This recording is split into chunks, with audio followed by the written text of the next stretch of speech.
As you can see, the design for this month has not quite lasted as long as the last one. I believe this is due to the plant material and the time of year and just generally what was used in the container that was used. If it was in foam, it may have lasted longer, but would have been less eco-friendly. A lot of it has dried up and died within the first week or so.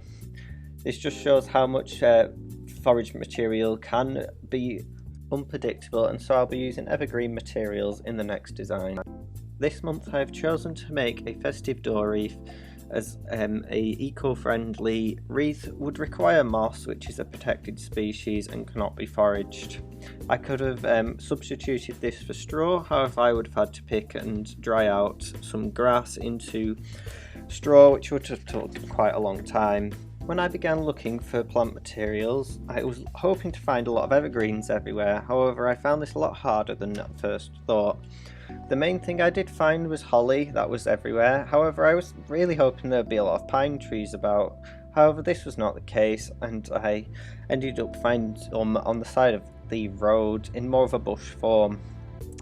Another thing I used was some conifer from outside my house. I believe the lack of evergreens is due to the area that I live in, which is quite near the sea, and there may be some more inland. This design is built upon a piece of wire which the bundles of foliage are bound onto in a layered fashion. For this I have used paper covered wire for a more natural look. I started by binding the bundles together and then layering them, switching each side every time I've added one on. This design came out well, but could have been more lush and filled out if I'd found more plant materials, really showing the extent of the forage designs, as it really does depend on what you find. It could also help with the textures and different green shades and colours throughout. I had a bit more intrigue to the design.